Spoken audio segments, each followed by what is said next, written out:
Bayan, welcome po sa ating palatuntunang ating tuklasin, Bayan!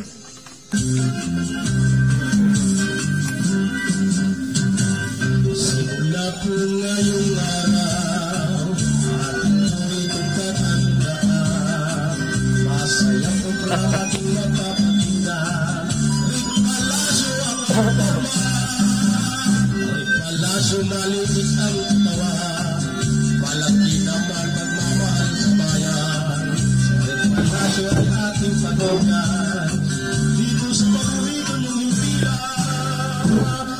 Palasyo ay isang simpleng tao, kahit saan nagkakausap mo. Sir Palasyo hindi mayaman, pero siya may palasyo naman. Palasyo ating kailangan, nakapagbalita sa pamahalaan, naroon ang dagdag kaalaman, kaya siya ating pakinggan.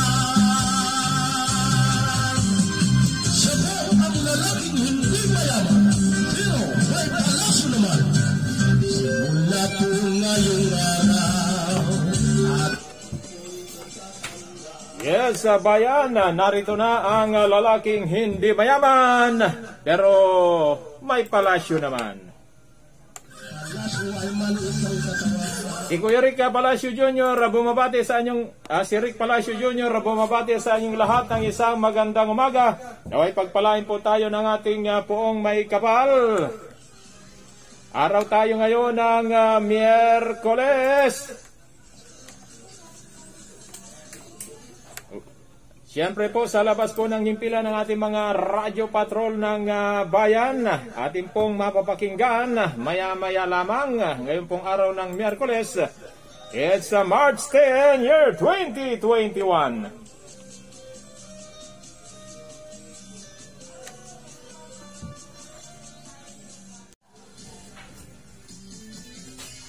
Yes, Bayan, welcome po sa ating palatuntunan ng ating tuklasin na Bayan at mamaya po babasahin po natin na Bayan ang pinakahuling kautosang tagapagpaganap bilang 17 series of 2021 ay pinalabas po kahapon ng tanggapan ni Governor Egay Taliano. Sa mga nagtatanong ano na ba ang pagbabago dito po sa kautosang ito ng ating gobernador, lalo na doon sa mga papasok sa ating lalawigan. Ayan po Bayan, maya-maya lamang po ating pong muling babasahin po yan. Alam kong yan ay binasa na ng iba nating kasamahan simula pa po kagabi para sa massive information dissemination. At kung kayo po ay mayroong mga katanungan, bukas naman po ang ating line. Magtulungan po tayo at we are very much willing to accept some clarifications. Ano po, kung may gusto kayong linawin dito po sa babasahin nating executive order na ipinalabas po ng ating gobernador, Governor Egay Taliado. Mamaya-maya lamang po yan. At syempre, ang mga pag-uulat ng ating mga radyo patrol ng bayan.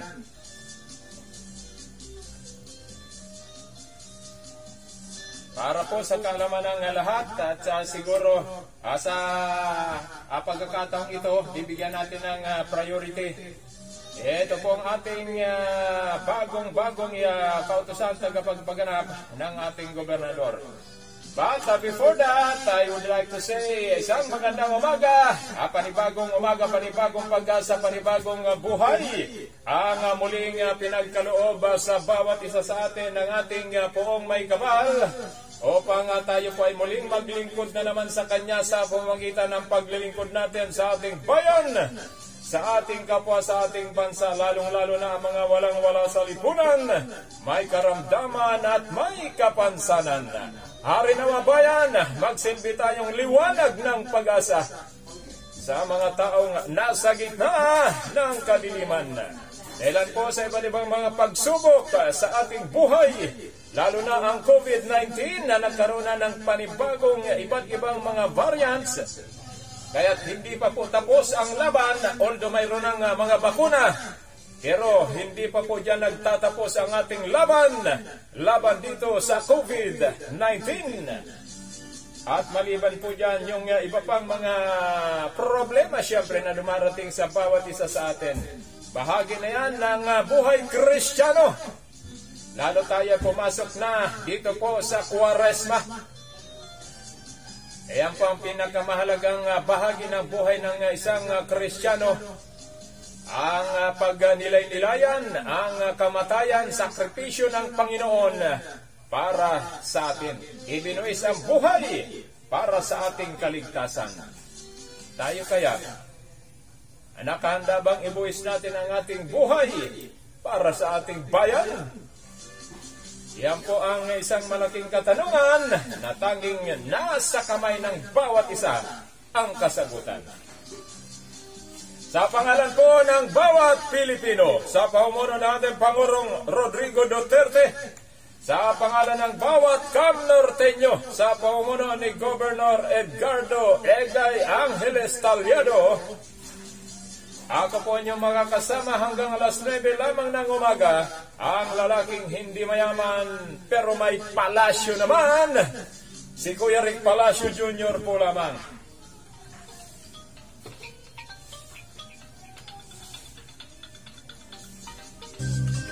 Hello, sir. Sige po. Thank you po.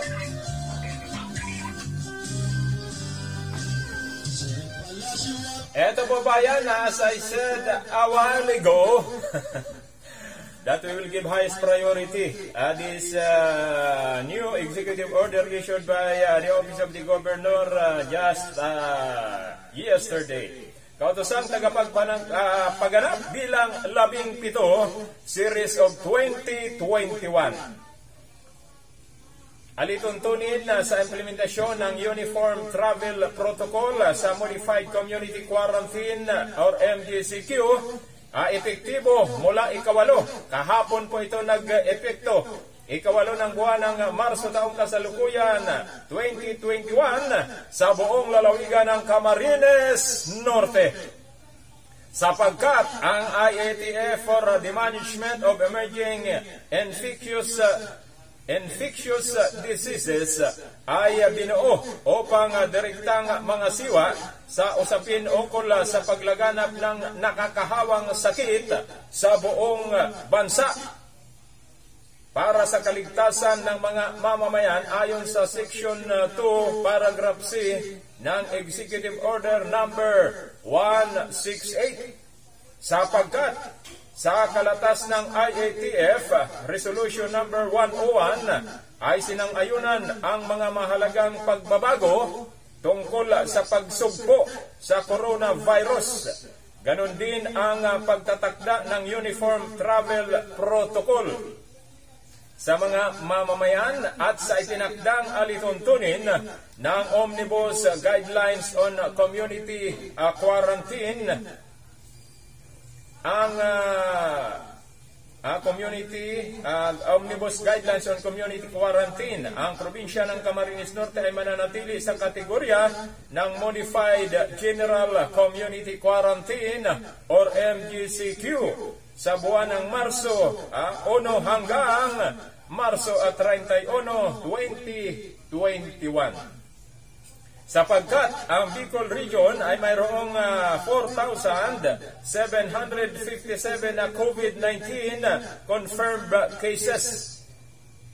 Mula Marso 20 hanggang Pebrero 27, 2021. Samantalang aktibong kaso sa kasalukuyan ay 454 at mayroon ng kabuang nasa 167 na kumpirmadong kaso. 10 ang nasawi sa kasalukuyan sa buong lalawigan ng Camarines Norte. Ganon din ang pagtaas ng nasabing kaso ng coronavirus sa mga karating probinsya at kinakailangan paigtingin pa ang mga health protective measures upang maproteksyonan ang lahat ng mamamayang ng Camarines Norte. Sapagkat Batay sa nasabing Omnibus Guidelines, pinahintulutan na ang pagbabalik operasyon ng mga pampublikong transportasyon ng mga PUB at UVE susog sa Provincial Executive Order Number 01-A Series of 2021.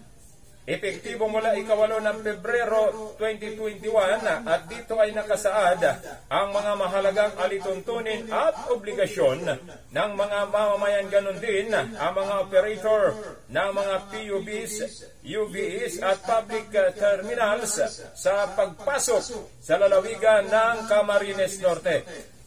Ngayon, sa makatwid, ako si Edgardo A. Talyado, Gobernador ng lalawigan ng Camarines Norte, at sa pamamagitan ng karapatang bisa na ipinagkaloob sa akin ng batas, ay pinag-uutos ang Executive Order Number 17 Series of 2021.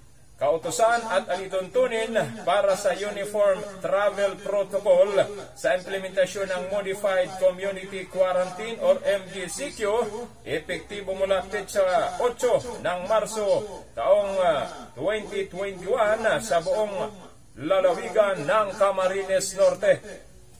Section 1. Ang buong lalawigan ng Camarines Norte, ang buong lalawigan po ng Camarines Norte, ayon sa pagtatasa ng IATF against COVID-19, ay mananatili sa klasifikasyon ng Modified General Community Quarantine or MGCQ sa buong buwan ng Marso 2021 at maaring palawigin batay sa pangangailangan. Sa screening o medical assessment ng bawat munisipyo sa kanyang pagdating dito sa probinsya ng Camarines. Teka, nasaan yung section 2? Okay.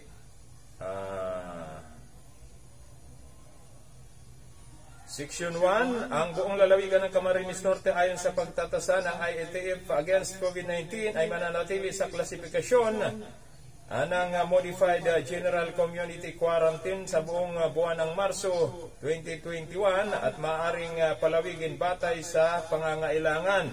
Okay, Section 2. Patuloy na pahintulutan ang mga pampublikong transportasyon, PUVs at UVs na mayroong special permit mula sa LTFRB ang magbiyahe ng Daet-Naga-Daet, gayon din ang Daet-Manila-Daet, at mananatili ang common drop-off or pick-up point sa Daet Public Transport Terminal sa Barangay Kamambugan, Daet, Camarines Norte. Sa Naga City Central Bus Terminal sa Barangay Triangulo, Naga City, at LCC Public Transport Terminal sa Barangay Abilia, Naga City, at ganon din sa Parañaque Integrated Terminal Exchange, PITX, sa Parañaque, Metro Manila. Section 3. Section 3, mahigpit pa rin na ipinatutupad ang mga alituntunin ng minimum public health standard katulad ng number 1, physical distancing, number 2, hand washing and hygiene, number 3, pagsunod sa cough etiquettes kagaya ng pag-ubo at pagbahing, number 4, tamang pagsusuot ng face mask, at number 5, wastong paggamit ng face shield. Section 4. Ito na po ang Section 4. Ipatutupad ang clinical and exposure assessment sa lahat ng entry point at ito ay gagawin sa Daet Public Transport Terminal para sa mga pampublikong sasakyan at gayon din sa 12 munisipyo ng probinsya. Ang pagtatasa sa health assessment ay gagawin ng mga opisyal ng local government unit or LGUs sa nasasakupan nilang puerto at terminal, at ang mga kaukulang opisyal o kawani ay magsasagawa ng screening o medical assessment sa ilalim ng supervision ng kanilang mga medical health officers. Section 5, okay?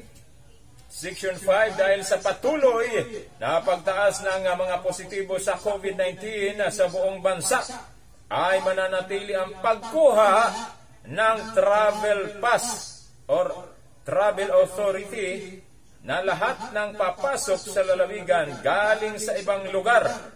Ulitin po natin ang Section 5. Bigyang diin po natin, dahil sa patuloy na pagtaas ng mga positibo sa COVID-19 sa buong bansa, ay mananatili ang pagkuha ng travel pass / or travel authority na lahat ng papasok sa lalawigan galing sa ibang lugar. Yan, meaning to say, mayroon pa rin pong travel pass or travel authority. Maaring makakuha ng travel pass sa pamamagitan ng online application o maaring tumawag o mag-text sa mga numerong 0976 06 66 857 or 0920 561 9355. Ayan. Medyo hindi lang gaanong malinaw yung pagka-xerox, pagka-print nitong number. Oo. Para siguro mas malinaw, mamaya ulitin natin ito. At medyo malabo lamang yung mga numero. Hopefully, tama yung aking pagbasa. Ano po? Kasi medyo malabo yung kopya natin ng pagka-xerox dito. Ulit-ulitin natin yung number para sa kaalaman po ng lahat. Sino ba ang kasama natin riyan? Ate Dang? Sino ba ang kasama natin dyan? Parang nasaan yung ating mga kasama? Parang nagkawarala na. Kailangan natin sila. Para itong number na ito, hindi tayo magkamali. Paki-verify itong number kasi medyo malabo itong number na paka-xerox kasi. Siguro kung nandito yung original, mas malinaw yung ating pagbasa. Yung mga reporters natin, paki-follow up naman ito. Paki-follow up itong hingi tayo ng original, yung mas malinaw na kopya nitong executive order. Ito lang number, kahit itong number lang, cellphone number lang. Kasi ayaw natin magkamali at baka magkamali tayo, mahirap na. Masabi yan, binasa nga ni Rick Palacio, tapos mali naman yung number. Para makasiguro tayo, itong number lang naman. Siguro bukas na dyan sa PDRRMO, makahingi tayo itong mas klaradong cellphone number para sila ay makatawag kung sila ay mayroong mga katanungan para makakuha nitong travel pass or travel authority. Mamaya po ulitin na lang po natin yung number na yan. Ituloy po natin. Para application ng travel authority na maaring maipadala sa email, messenger or Viber, pwede rin sa messenger or Viber account, ng aplikante. Bukas pa rin ang tanggapan ng Kapitolyo sa mga magpapagawa ng travel pass or authority o para sa mga walk-in applicants. Yung mga pupunta rito. Bukas pa naman po yung ating provincial capital. Yung dati lang. Doon sa likod. Tanging travel pass or authority na galing sa pamalang panlalawigan ang tatanggapin sa mga border checkpoints.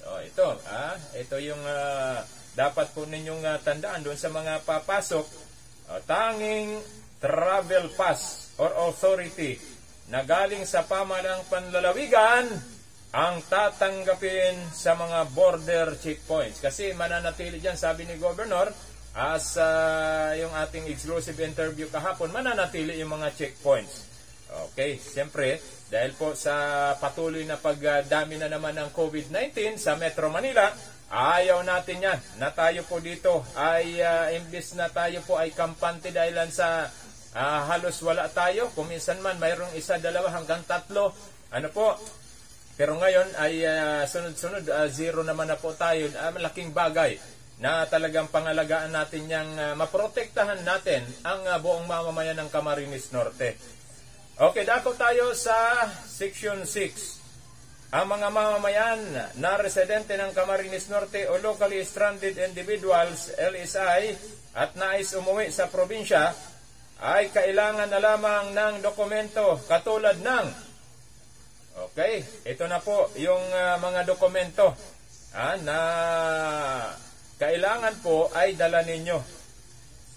Ulitin ko para kumbaga lalong ma-pick up po natin itong Section 6 po ng bagong kautusan ng ating gobernador, Executive Order number 17 Series of 2021. Section 6. Ito isang pinakamahalagang provision ng executive order na ito ng ating gobernador.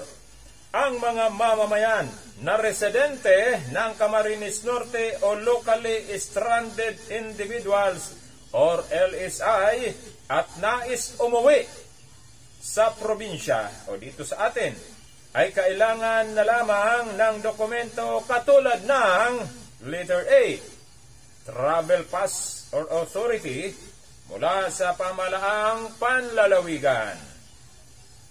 Letter B, medical certificate ng kanilang medical health officer kung saan sila galing. Halimbawa, galing ka sa Paranaque, ay doon ka kukuha ng medical certificate. Ito po ang ibig sabihin nito, kung saan kayo galing na RHU. Letter B, certification o patunay mula sa kanilang barangay na sila ay hindi PUM o PUI o hindi sila naging COVID-19 confirmed case o hindi sila nagkaroon ng kaso ng COVID-19. Hindi sila nagkaroon ng hindi sila naging suspect. In other words, ano po? Galing yan sa barangay na panggagalingan po ninyo. Letter C, hindi na kailangan, ito napakaganda, ito yung nawala na. Letter C, hindi na kailangan ang resulta ng RT-PCR o rapid antigen test. Subalit, kung sila ay magpakita ng sintomas o symptoms ng coronavirus sa panahong sila ay dumaan sa screening o medical assessment, agad silang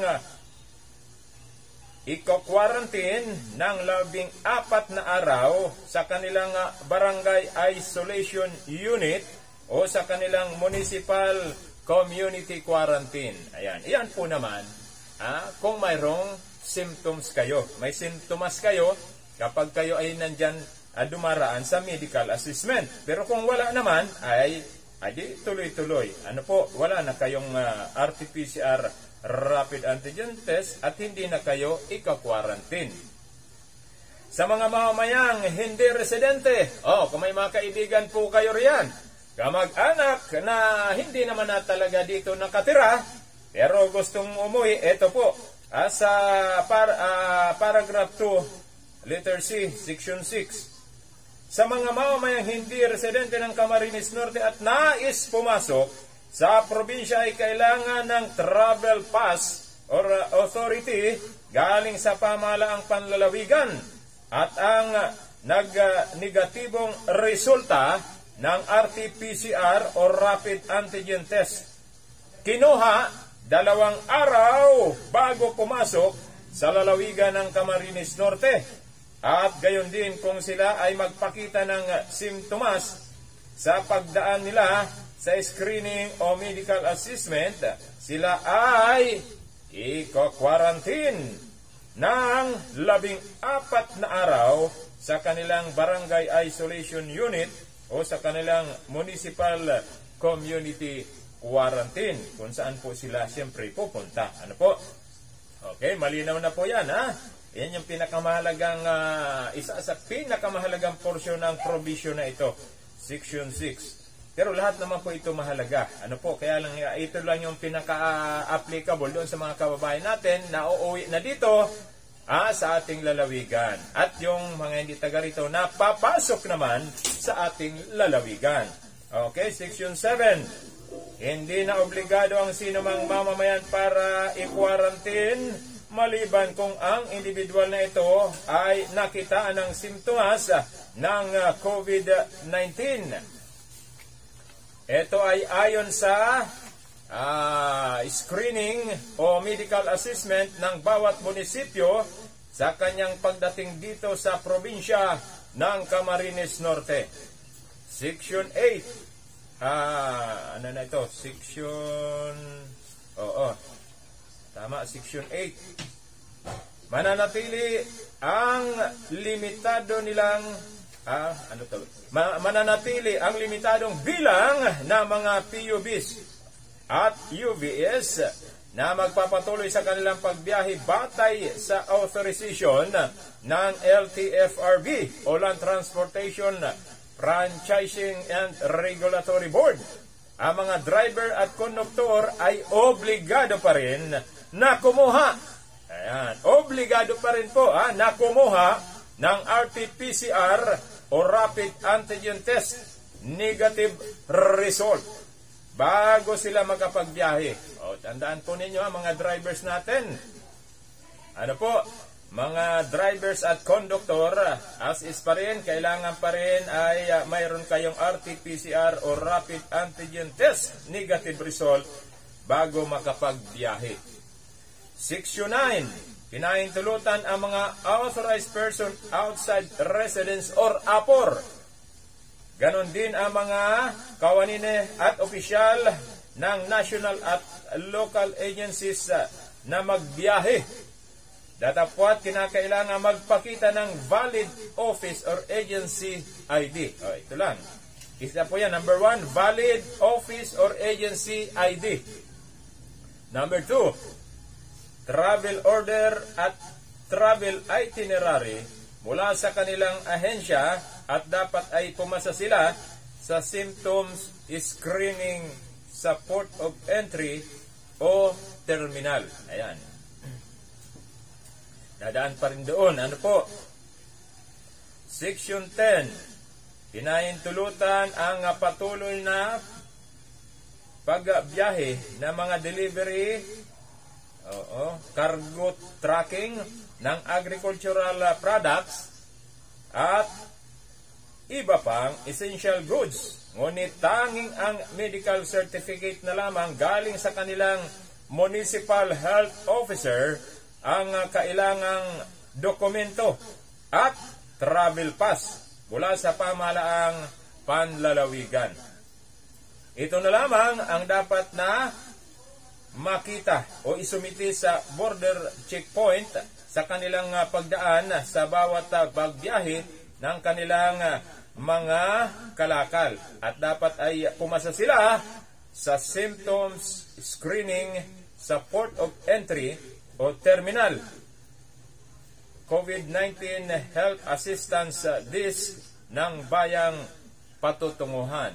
Dito sa DAIT, dadaan po kayo dyan sa port of entry or terminal para dumaan sa screening. Okay, Section 11. Patuloy na pinapayagan ng mga mamamayan at sakay na mga pribadong sasakyan na pumasok sa probinsya ng Camarines Norte at dapat ay mayroong negatibong resulta ng RT-PCR o Rapid Antigen Test ang bawat isang lulan ng nasabing pribadong sasakyan at travel pass or authority mula sa provincial government. Subalit, inaatasan na sila ay magpresenta o mag-report sa kanilang COVID-19 Health Assistance Disk ng bawat munisipyo oras na sila ay makarating sa kanyang destinasyong bayan. Section 12, mananatili ang dalawang quarantine checkpoints sa Barangay Tuaca, Basod, Camarines Norte at Barangay Tabugon, Santa Elena, Camarines Norte upang magabayan ang mga mamamayang nais pumasok sa lalawigan. Gayon din ang pagsagawa ng standard checkpoint procedure sa mga pampublikong sasakyan tulad sa pagsusuri at pagkuha ng passenger manifest ng mga pasahero at ganon din sa mga pribadong sasakyan sa mga lulan nito. Section 13, ang industriya ng turismo. Ayan, sa mga papasok sa mga tourist attraction natin. Ang industriya ng turismo probinsyal ay pwede nang magbukas simula March 20, 2021 at magpapatuloy sa buong lalawigan ng Camarines Norte. Upang mapalakas ang turismo, sundin lang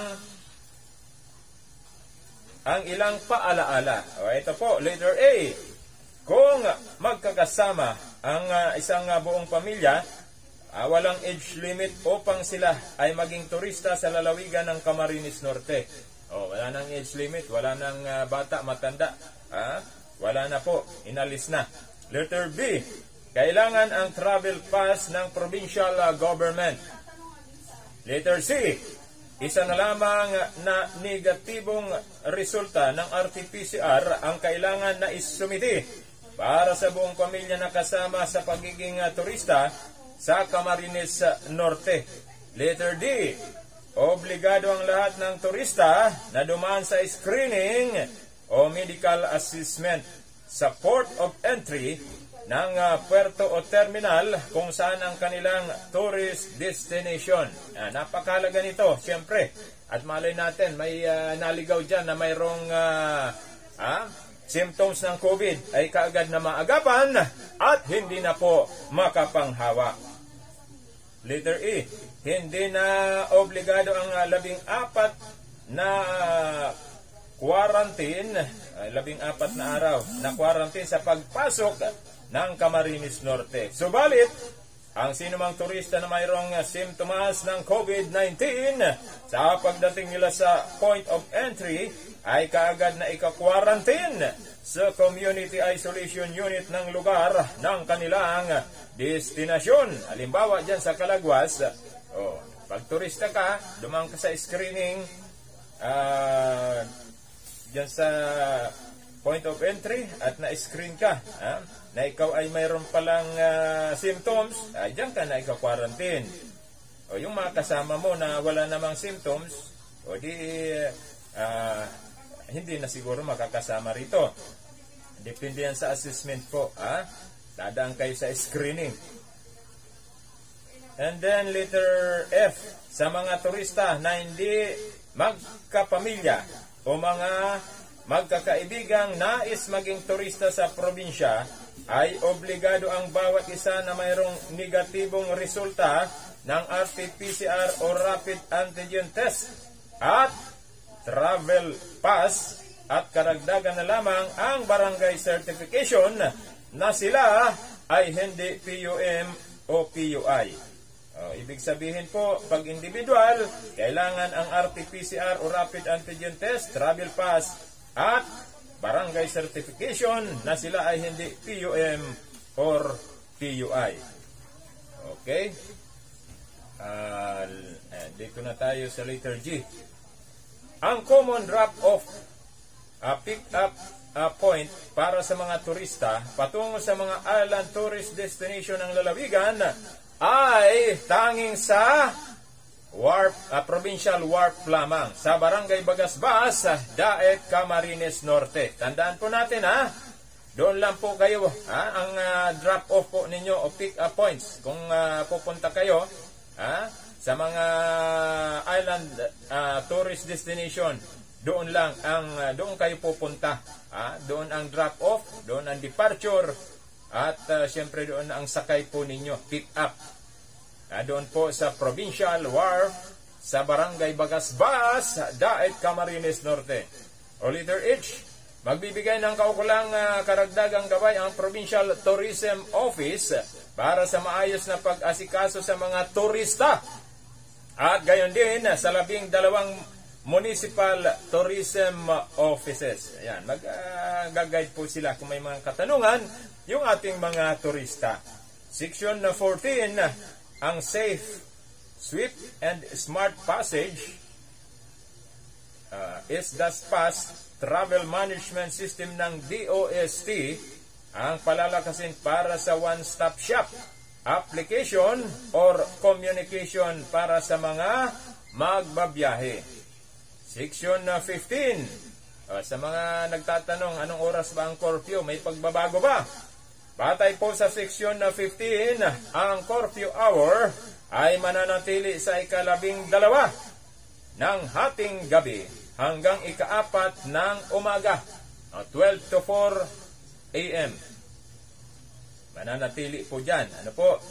And then, Section 16. Section 16, talata ng pagsasama. Ang lahat ng batas, kautosang legal, panuntunan, at regulasyon na pinaiiral at paiiralin pa lamang ng mga otoridad ng Republika ng Pilipinas hinggil sa pampublikong kalusugan at kaligtasan sa COVID-19 ay nakapaloob na sa kautosang ito.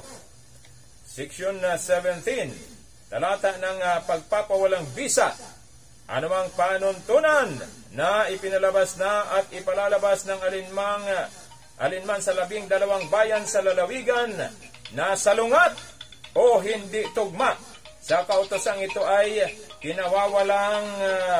pinawawalang visa. O Section 18, talata ng paghihiwalay sa pagkakataong alinmang bahagi ng kautosang ito ay ipahayag na labag sa batas o walang visa. Ang visa nito ay hindi maapektuhan ang ibang parte o saklaw ng kautusan. Section 19, talata ng pagka-visa effectivity. Ano po? Ang kautosang ito ay magkakabisa sa ika-8 ng Marso taong 2021 o kahapon pa po. Ano po? Ito ay nag-took effect na. And then Section 19, talata ng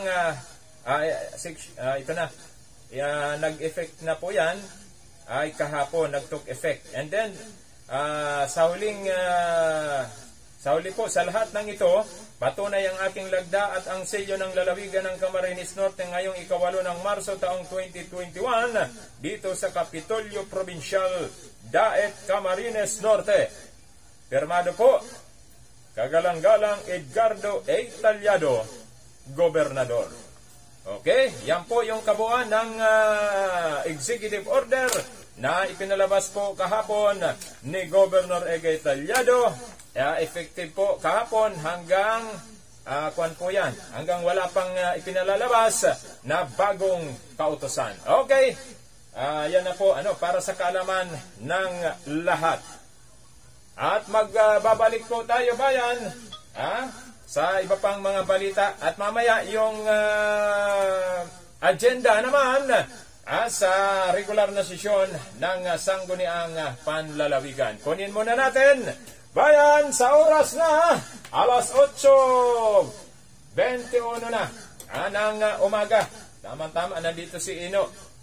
At kailangan natin na ma-follow up itong number na ito na inilagay dito sa kasi yung Xerox natin medyo malabo lang yung cellphone number para makasiguro tayo, pahingi tayo ng mas malinaw na cellphone number kung may mga katanungan. Ano po?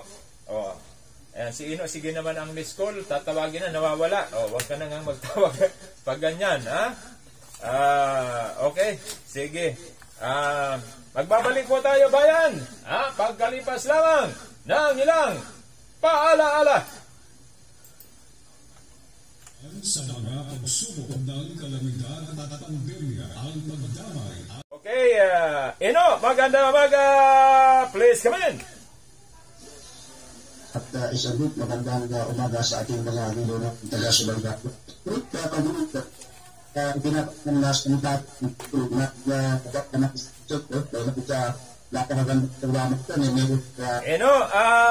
choppy yung line mo, ano?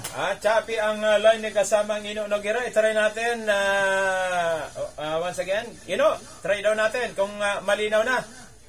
Okay. Okay na po, SM. Sige daw. Kung okay na, diretso lang.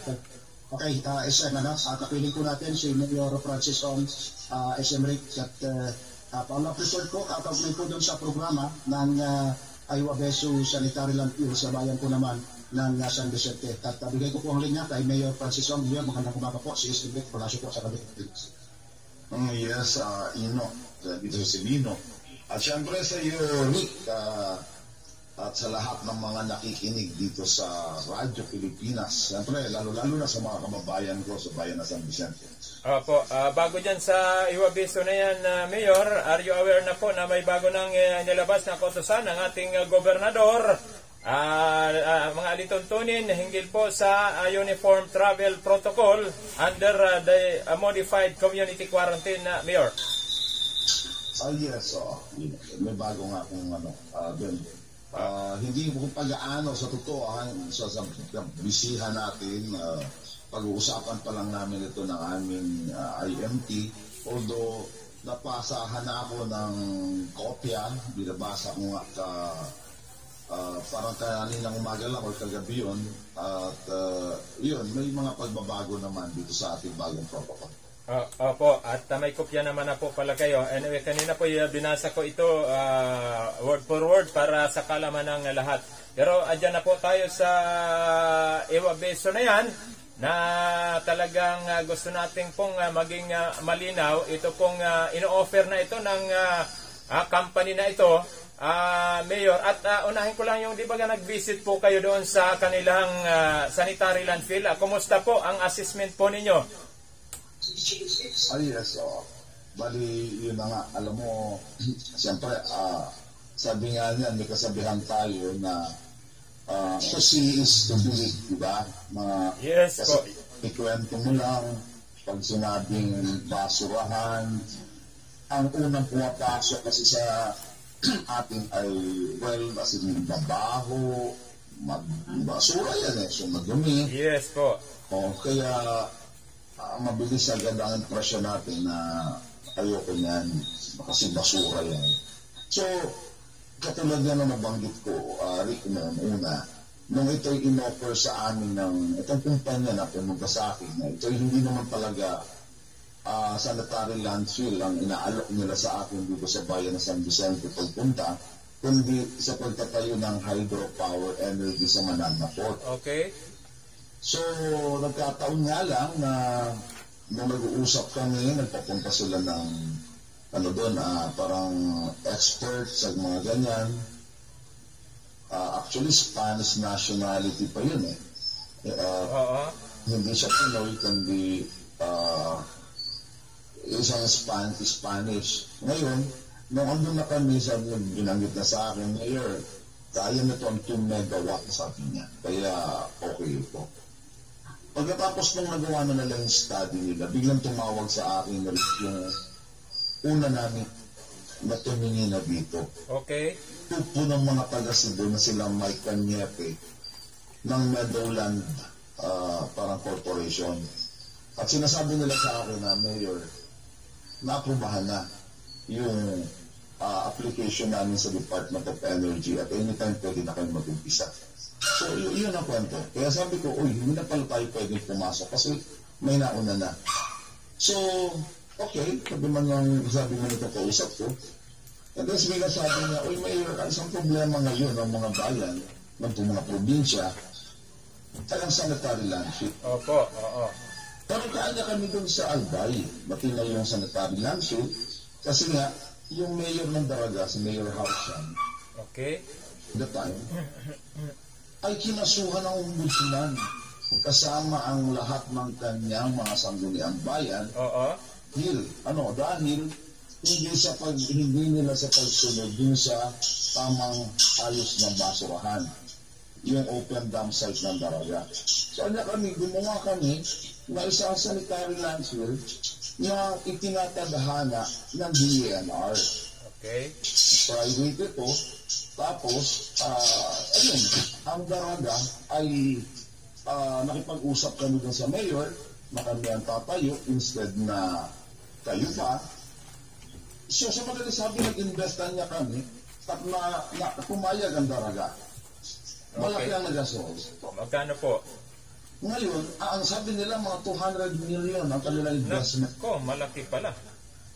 Ngayon, pero anya mayor, katotohanan, sa ngayon, hindi lang Daraga ang kinikater namin. Okay. Ang buong isakaan niya ng Albay ang kinikater ng aming basurahan. At ngayon nakikipag-unayan pa nga kami sa mga bayan ng Sorsogon para i-cater din namin. Kasi talagang sila ay wala pang mga sanitary landfill. Oo.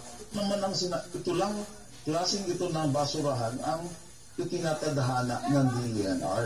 Okay. Sabi ko, puto rin may mabigat ka ako yan pagka basura pinag-usapan at ito.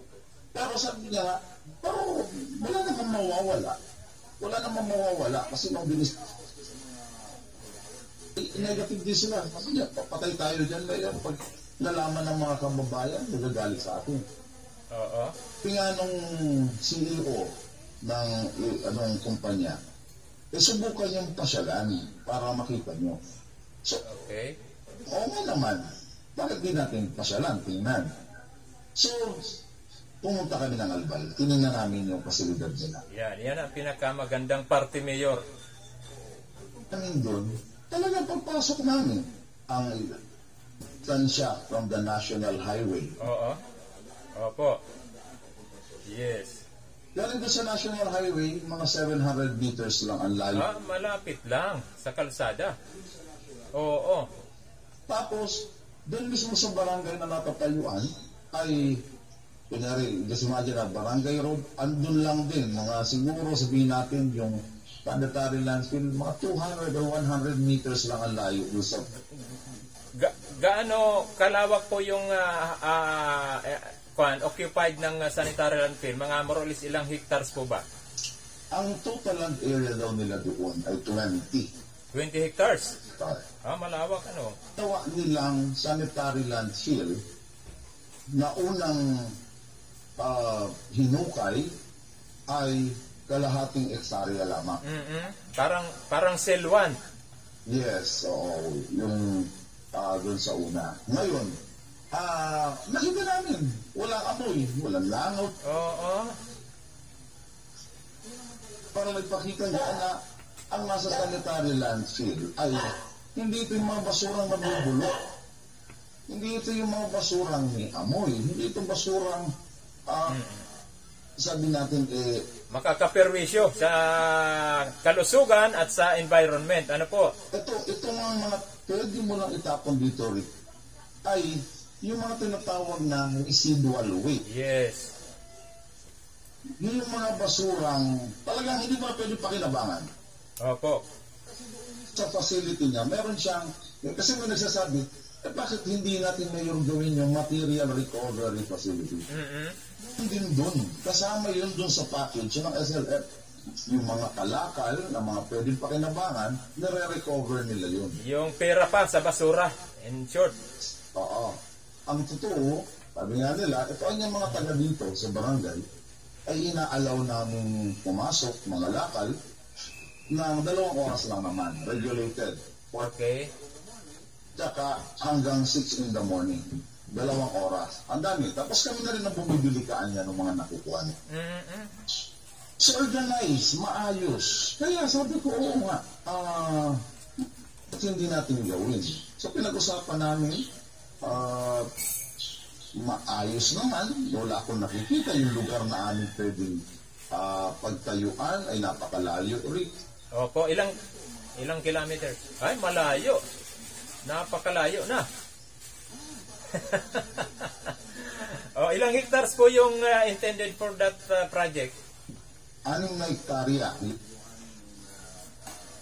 lease. Na itong lupang ito ay nakali sa amin ng 30 year sa pagmamayari naman ng isang pribado.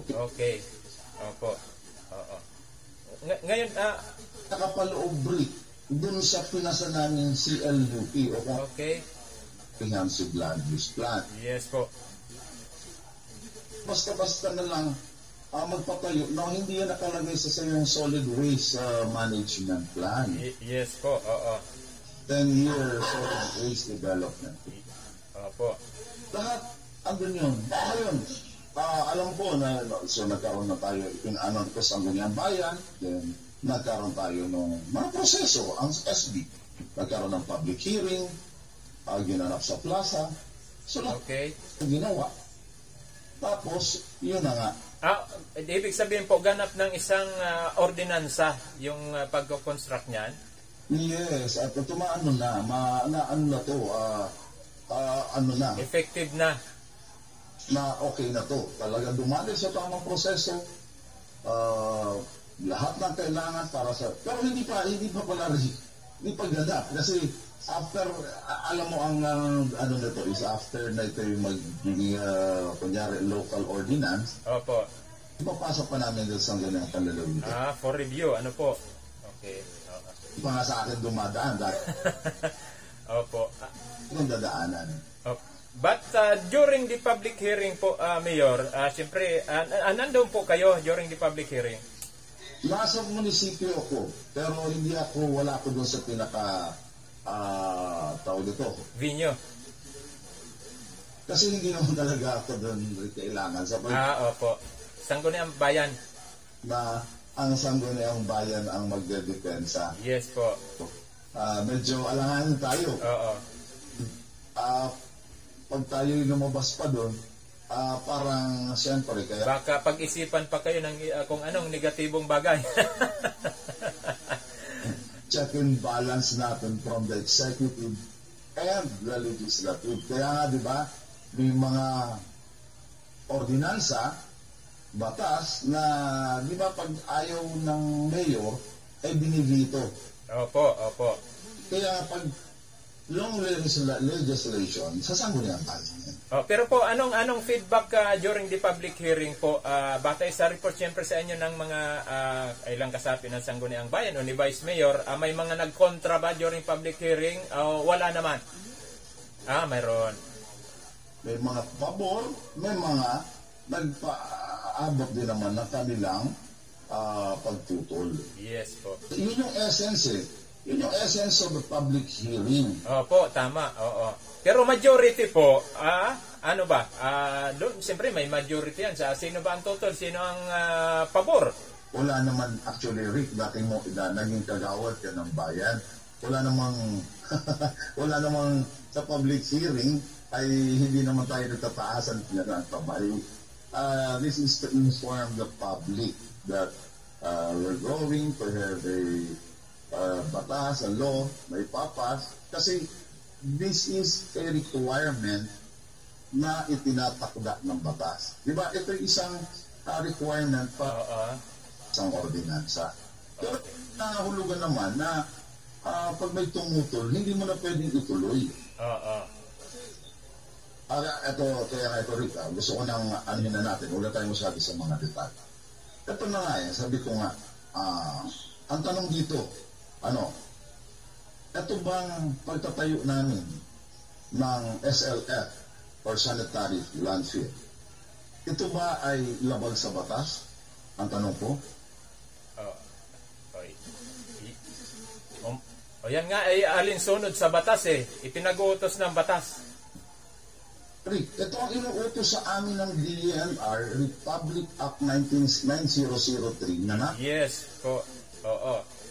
Hindi na yung mayor ng Albay, yung Sangguniang Bayan. 20 years ago na. Dahil hindi sila makatalima dito sa batas na ito. Opo. Ayun ang tanong ko Ngayon, pagdating ng araw, at may kaso na ako sa ombudsman, di ba? Opo. Ayun, dahil hindi kami tumalima, hindi kami tumugon sa hinihingi ng ating batas. Ano mangyayari sa akin? Delikado ka rin makatulad doon sa iba. Oo. Kaso, Kung kayo ay isang opisyal ng bayan, anong gagawin mo? Ano? Sabi ko nga, gagawin ko lang naman yung itinatakla. Kaya nga, ganda yung nag-usap-usap kami gabi nung ibang... Ito ang kagandahan na rin. Opo. Parang kwento-kwentuhan kami na dun sa mga nagpapahayag, sabi ko nga, ng mga kanilang sentimiento. Kausap ko sila sa munisipyo. Opo. Sabi, kwento-kwentuhan kami. Kasi mga kaibigan ko to, mga kumari, ito na bayan na San Vicente. Pero, Mayor,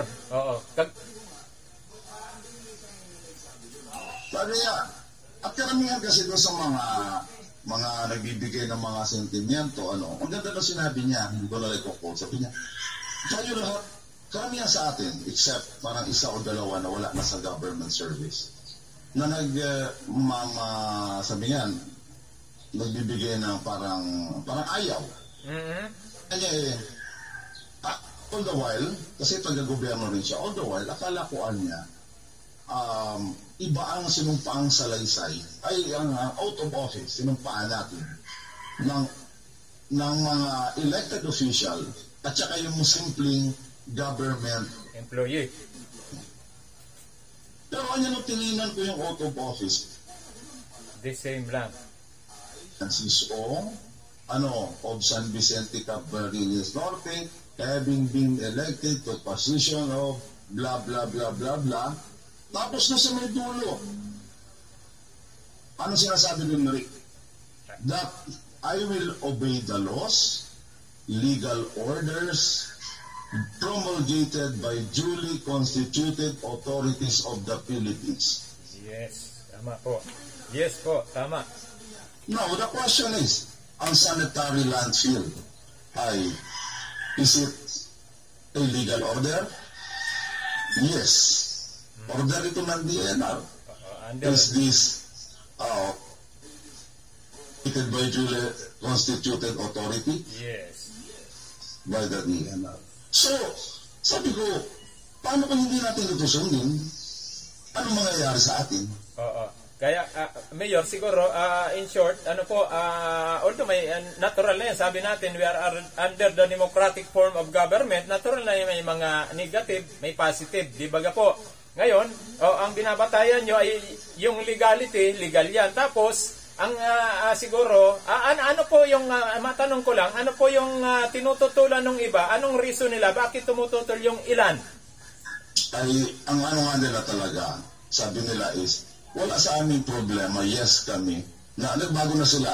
Yes kami na sa SLF. Kasi ako ay pumuna doon sa isang sariling tao ko, kaibigan na nagpropaganda na no to SLF. Bakit daw po? Kaya nga, tinanong ko sa kanya, sabi ko, bakit no to SLF kayo? Ay, ayaw niya namin yan, Mayor, napapasok. Sabi ko, nako, pagka ako na-screenshot yan, parang sinasabi mo na ayaw mo sumunod sa batas. SLF, ang sanitary landfill. Ba't ayaw mo? Ano? Sabi niya, hindi. Yes kami sa San Vicente, pero no kami pag ibang bayan papasok.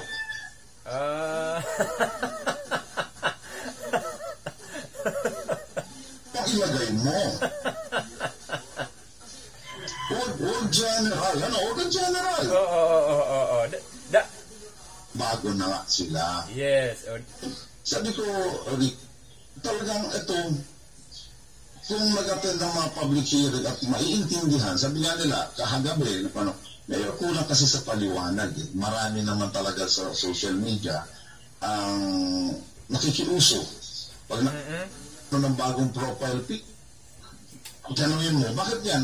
Ito baga niya naka-profile pic ng kaibigan ko. Tayo niya itong uso ngayon dito. Hindi naman natin naiintindihan ano ang ibig ng sabihin ng sanitary landfill. Kaya ngayon, sabi ko, pag-gabi nag-usap ko, kailangan sinuggest nila na thoroughly i-discuss ito.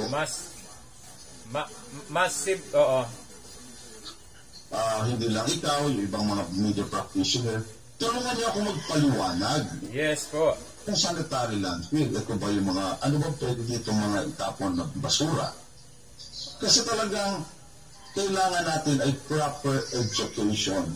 Mayor, speaking of proper education, kayo ba may plano pa na magpunta sa mga barangay para maipaliwanag ng mabuti? Kasi during the public hearing, natural na yun, mangilan-gilan lang naman po yung nakakarating dyan eh. Baka yung iba na nakarating, pagbalik sa barangay, iba na yung sinasabi. Kaya nga rin sabi ko, na-announce, nabanggit sa akin ng DILG na magkakaroon ng simultaneous barangay assembly. So, okay. Gumawa ako ng parang tinatawag na Speakers Bureau. Yes. Pupunta sa mga barangay at kung pahihintulutan ng lahat ng mga barangay ay kukuha ng kaunting oras para ipaliwanag sa mga tao ang sanitary land. Yes, tama po yan. Tama. Oo. Yung diretso na ako sa tao magpaliwanag. Yes, tama. Ay, mahirap po. Kasi, sabi niyan, Mayor, yung kasabihan natin, we cannot please everyone. Kahit anong paliwanag mo, kung talagang kontra yan sa'yo, lalo't mahaluan pa ng politika, wala kang magagawa roon. Mas maganda, direct ka na sa mga tao para direkta nilang maunawaan kung ano talaga yung gagawin nyo na sanitary landfill, Mayor. Yes, yun ang gagawin namin. Tapos, di ba meron si Gob, tinatawag na multi-services caravan? Yes, opo, oo. Okay, Gob, banggitin mo rin naman kako itong gagawin natin, oo daw, kaya pagpunta. Ngayon, magkakaroon din kami naman ng sarili namin multi-services caravan. Okay, oo. Ipapaliwanag din namin sa mga tao para labis nilang maintindihan itong yes po natin. Mayor, may suggestion ako para lalong kami ay very much willing na makatulong both sa social, sa print at sa radyo. Siguro limited lang, baka kung makaset tayo ng time naman kahit mga 1 oras, mai-video kung sino po yung gusto magpaliwanag para po simultaneous din yung additional massive information campaign natin. Yes, oo. Okay ako dun. Kaya nasabi ko nga kahapon, nung nakikipag-usap, sabi ko, wala naman sa ating it's a matter of explanation. Yes po, opo. Kaya hindi naiintindihan. Siyempre. Iba't ibang naglalaro sa isipan yan. Tata lang, Opo. Isang hindi maayos ang pag-unawa, napaka-importante. Napaka-importante na malaman natin kung ano yung mga... At doon lang tayo, sabi ko nga, doon lang tayo sa katotohanan. Yes, oo. Pakiusap ko nga doon sa ibang kausap ko kagabi, doon lang tayo sa... Totoo. Talaga yung tinatawag, masyado tayo, huwag natin i-misinform. Oo. Tao, huwag natin ito... sabihin na ito, ganito ang mangyayari. Hindi nga Kaya sabi ko nga, Rick, IGM. May nagwento sa akin. Sabi mo ngayon, IGM. Ano ibig sabihin IGM? I-google mo. Oo. mo. Tapos, pwede mo din, punta ka sa YouTube. Tingnan mo, what is SLF? Yes. Dali lang yan. Pero, opo. Yes po. Diyan mo lang ng pagkakataon. Kung gusto mong malaman ang katotohanan.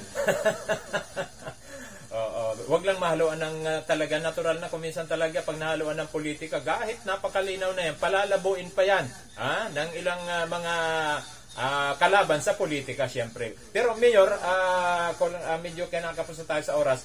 Ganun na lang po siguro, mag-set po kayo ng suggestion ko lang po kung willing po kayo, kasi para additional na massive information sa Facebook, sa YouTube, social media, radio, print, simultaneous po yan na ilalabas yung paliwanag po ng committee ba o kayong grupo na magpapaliwanag sa isa-set po ninyong oras, Mayor. Putol na. Naputol. At yun na lang siguro para lalong ma-disseminate natin yung tungkol po dyan. Kasi talagang kailangan natin yan. Sino ba ang ayaw ng sanitary landfill? Di po ba? Saan natin itatapon yung mga basura na hindi na mapapakinabangan? Kung saan-saan mangangalat po yan. O di po ba? Nasa batas naman yan. All we have to do is to follow the law. Ano po? Kung ano yung batas, ano yung patakaran tungkol sa pagtatayo, yun siyempre ang dapat masunod. Okay.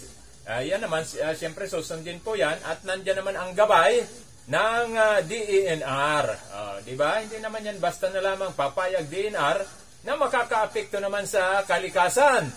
Hindi naman papayag ang nasa kalusugan, sa health, na itayo dyan kung makakaapekto yan sa kalusugan. Yun lang naman po eh. Una, yung legality. Pangalawa, yung kalusugan at kalikasan. Yun lang naman po eh. Di ba? Kung yun naman mapoprotektahan lahat, yung assurance doon, talagang dapat ituloy na. Si Lino naman. Lino, go ahead, Lino. Ayun, naputo lang po sa suggestion ko na pakinggan nyo po, Mayor. Kayo na lang po magsiset niyan para simultaneous po sa YouTube, sa Facebook, social media, messenger, radyo, and sa print. Mailagay po yan lahat ng mga paliwanag para lalong maunawaan po nung iba pa na hindi pa gaanong naliliwanagan, Mayor. Sige po. Napaka-madaling panahon. Yes po, opo. As soon as possible po, kami naman very much willing para ilabas natin yung katotohanan tungkol dyan. Yes, salamat. Maraming salamat. Okay. Sige, Mayor, wala na kasi akong oras. Nandito na yung susunod sa akin. Bago po yung ating PNP Chief of Police dito, si Police Captain Danilo Cosme. Tanong natin si Mayor, no? Kung nag-call na ba sa kanya, meron na ba ka mga katasas sa bagong Chief of Police po natin dito, Mayor. Musta po yung ating bagong PNP Chief? Yes, Nino. Totoo. Paalis na dapat ako at may 9 o'clock na. Hindi ko sa akin, so, di ba kami gano'n nagkakausap, pero nagkita na kami. Ngayong umaga ay nakaset ang participant ng tayo. So, pero nagkita-usap na kami. Wala naman. Okay, Mayor, salamat po. Mabuhay po kayo. Baka po may sasabihin at maraming salamat po kayo. Yes, salamat. Nino, at siyempre Rick. Yes po. Siyempre, again, sa mga nakikinig ng mga kababayan po sa bayan ng San Vicente, ito po ang tandaan ninyo, tayo po ay nasa democratic form of government. No? Wala pong masamang ipahayag ng opinion, ng ito. Pero po, ang totoo nito ay tayo lahat, kami mga elected official, itiniraga. Tandaan niyo po dito, lahat ng ginagawa namin ay ito ay talagang nakatusog lahat sa ating batas. At itong ginagawa namin ay para sa kagandahan at kaayusan ng ating bayan. Ako po simulang manungkulan bilang mayor. Yun lang ang aking laging ginagawa dito sa ating bayan. Kaya po, doon sa mga nag-sentimiento, wala pang problema. Pero pakinggan po natin, sabi ko nga, nakinig po tayo, unawain po natin, let us be fair. Pang-parehat, hindi po natin umawat pa. Kapag hindi po, talagang malinis po tayo. Kaya pag tayo nakinig sa mga tamang tao na magpapaliwanag, malilinis tayo. Kaya pakiusap po sa inyo, alamin muna natin masyado ang ito. Let us not irritate na pagkami nagsabi, lumuan niya, Piolo Pascual. Hindi mo pa naman si Piolo Pascual. Alam mo niya sabi na si Hino. Hindi pa naman nakikita, lalo siya rin. Hindi pa naman nakikita. Mas ayun, kumain niya. Tapos pag nakita mo pala yung ganda pala, pinambugan na niya ako. So, alamin natin. Ang kagandaan ng democratic form of government, sabi niya, baka wala na kami magawa. Hindi, tandaan niyo po. Tandaan niyo po. Ang kagalingan ng democratic form of government, yan po, nasa kunyari sa atin mo, hindi mo nagustuhan, mali ni Mayor. Then, pagdating ng eleksyon, yun yung pagkakataon, na huwag kang bumawi. Yun ang essence of democracy. Yes po. Pwedeng lahat na kagustuhan natin ay yun ang masusunod. Dapat po ay kumunod muna tayo ang ating batas. Yes. Sabi ko nga, may pinumpahan ka na sinumpahan na dun sa dulo na auto office ay that I will obey the laws, legal order, promulgated by duly constituted authority of the. Itong ginagawa natin, this is our existence. So yun lang po, maraming salamat. Salamat, Mayor. Huwag tayo magka-happy-happy. Ang liit-liit ang bayan ng Sanbigat po para tayo magka-happy-happy. Yes. Po tayo, magtulungan po tayo. Okay. Yes, opo. Thank you, Mayor Francis Ong. Okay, Lino. Okay niya, salamat din mula po rito sa Bayan ng Pizante. Kasama ko si Lino po, maraming salamat. Magandang umaga at bulat para sa lahat. Okay, salamat kay kasamang Ino Noguera at kay kasamang Lino Malabanan. At syempre kay Mayor Francis Ong ng San Vicente.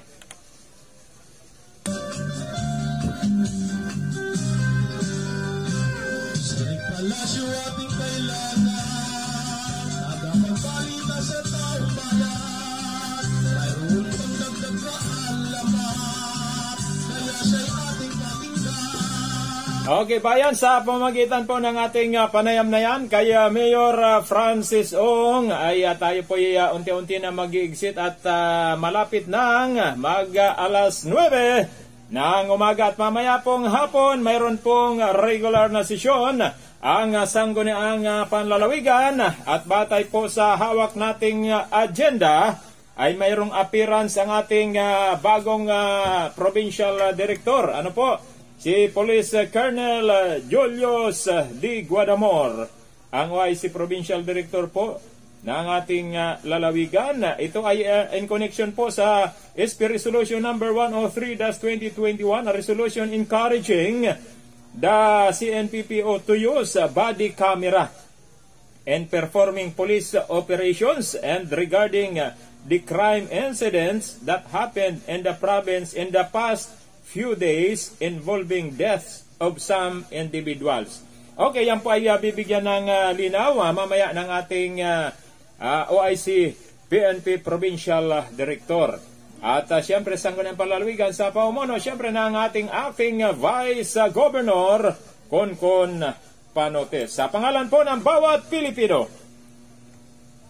sa pamumuno po ng ating Pangulong Rodrigo Duterte, sa pangalan ng bawat Cam Norteño, sa pamumuno ni Governor Edgardo Egay Angeles Talyado, sa pangalan po ninyong bayan, kayo po ang aming inspirasyon, kayo po ang aming pinaglilingkuran. At bago tayo tuluyang magpaalam at isang minuto bago mag-alas 9, at nandito na si kasamang Mike, ito po muna ang ating paalala sa lahat ng sangkakristyanuhan sa buong mundo, lalo tayo ngayon na nasa Kwaresma na. Ang buhay ay walang saysay kung si Kristo'y hindi natin kaagapay. Ito po ang ating good news for the day, Roma 10:13. Roma 10:13, sapagkat sinasabi sa kasulatan, maliligtas ang lahat ng tumatawag sa pangalan ng Panginoon. At siyempre bayan, lagi ko sa inyo iniiwan ang isang maikling kasabihan, ang taong may mabuting kalooban, pinagpapala ng puong may kapal. Thank you, God bless, Camarines Norte. Thank you. God bless.